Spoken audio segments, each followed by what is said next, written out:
وہ کبھی میرے باورچی خانے کی کھڑکی یا اس سے منسلک گیلری کی جالی پر بیٹھ کر ایک ٹک مجھے تکے جاتی، پوری کی پوری کالی، کوئلے جیسی، آنکھوں کی پتلیاں بھی سیاہ، لیکن آنکھوں میں ایک عجیب سی معصومیت اور پیار، بنا کسی عیاری اور مکاری کے۔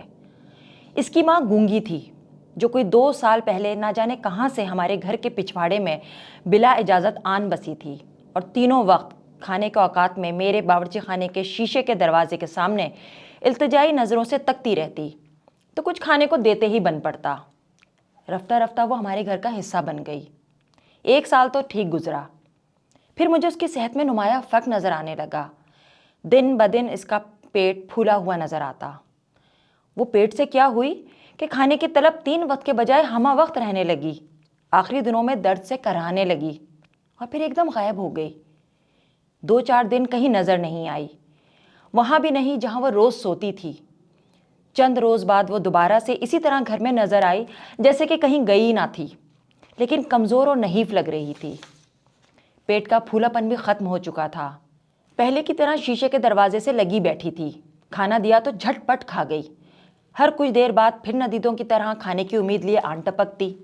1-2 ہفتے کے بعد ایک صبح وہ اکیلی نہیں بلکہ اپنے ساتھ 2 اور جانوں کو لیے کھانے کی منتظر بیٹھی تھی، ایک سفید چٹ تو دوسری کالی سیاہ۔ صبح صبح اٹھ کر میں ناشتے کے غرض سے باورچی خانے کا رخ کرتی تو تینوں ماں بیٹیاں پہلے سے میری منتظر ہوتیں۔ وہ دونوں اب تیزی سے بڑی ہو رہی تھیں۔ کالی ماں کی طرح بن آواز تھی، جبکہ گوری والی ماں کے برعکس خوب آوازیں نکالا کرتی تھی۔ مجھے کوئلہ سیاہ رنگت والی اچھی لگتی تھی۔ ایک روز رات کے کسی پہر باہر سے رونے کی بہت آوازیں آ رہی تھیں، لیکن آوازیں بہت دھیمی تھیں اور نیند بہت گہری، سو رات یوں ہی بیت گئی۔ دوسری صبح وہ تینوں غیر متوقع طور پر نظر نہیں آئیں۔ مجھے حیرت ہوئی، باورچی خانے کا دروازہ کھول کر باہر جھانکا تو سناٹا تھا، کچھ کھا لیا ہوگا کسی کے گھر سے۔ میں نے سوچ کر اپنے لیے ناشتہ بنایا اور آ کر لاؤنج میں بیٹھ گئی اور فون کی براؤزنگ شروع کر دی۔ ایک کے بعد ایک ویڈیوز نے اسکرین پر آ کر اپنے جلوے دکھانے شروع کر دیے۔ پھٹ پھٹ پھٹ، غبارے پھٹنے کی آوازوں کے ساتھ بے ہدا کہے لگاتے ہر عمر کے مرد، اور صرف مرد، دور دور تک کسی عورت کا وجود نہیں، صرف مردوں کا بے ہنگم ہجوم ایک نوعمر غبارے والے کی روزی روٹی کو پھاڑ کر چسکے لے رہے ہیں۔ غبارے والا کبھی ایک لڑکے کو منع کرتا تو کبھی دوسرے کو، ایک ٹولی سے اپنے غباروں کو بچاتا تو دوسری طرف سے مختلف لڑکوں کا جھتا انہیں پھوڑ کر دلی تسکین حاصل کرتا۔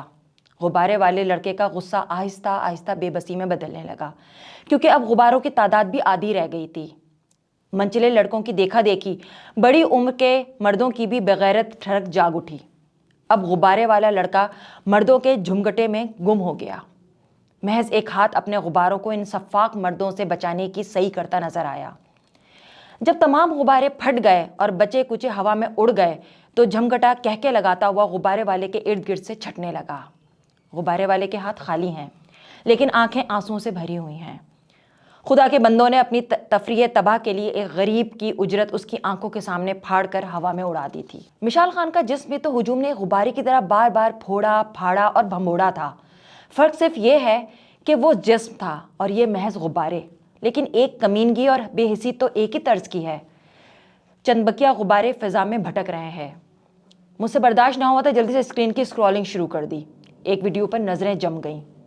ایک چھوٹے سے کمرے میں 2 چارپائیاں ایک ساتھ بچھی ہوئی ہیں۔ کمرے کے کونے میں لحاف گدے اوپر تلے رکھے ہوئے ہیں۔ چارپائی پر ایک ادھیڑ عمر مرد اطمینان سے بیٹھا ہے، جبکہ دوسری چارپائی پہ ایک لڑکے کی پشت نظر آ رہی ہے۔ ایسا لگ رہا ہے کہ وہ کسی چیز کو پوری قوت سے دبا رہا ہے۔ یہ کاروائی جاری ہی تھی کہ ایک نامعلوم آواز ویڈیو میں سنائی دی، ابا بھائی نو کہہ اینو چھڈ دے۔ کچھ دیر بعد لڑکے کا رخ کیمرے کی طرف ہوا تو پیچھے ایک زنانہ جسم کے منہ پر تکیہ دھرا تھا۔ کمرے میں ہونے والی کاروائی ایک نوجوان لڑکی کا قتل ہے۔ قتل کرنے والا اس لڑکی کا سگا بھائی اور مطمئن بیٹھا مرد اس بچی کا اپنا باپ ہے۔ لے پانی پی۔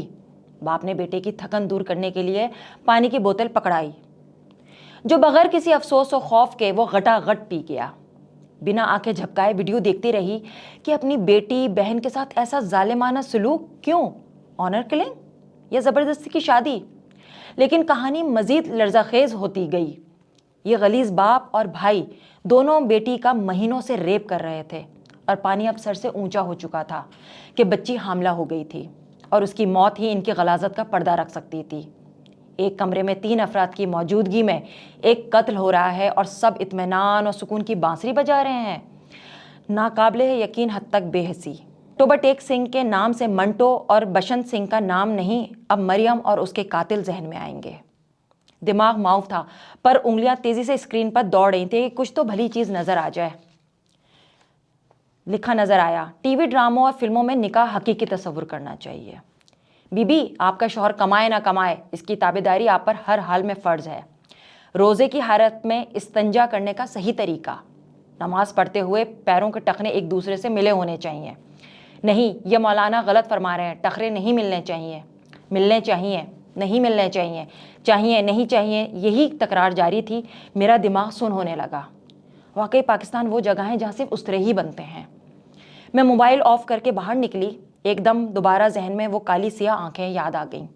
گھر کے بیک یارڈ میں جا کر دیکھا تو وہاں بھی ندارد۔ ایسا 2 سال سے نہیں ہوا تھا کہ کھانے کے وقت بھی وہ تینوں نظر نہ آئے۔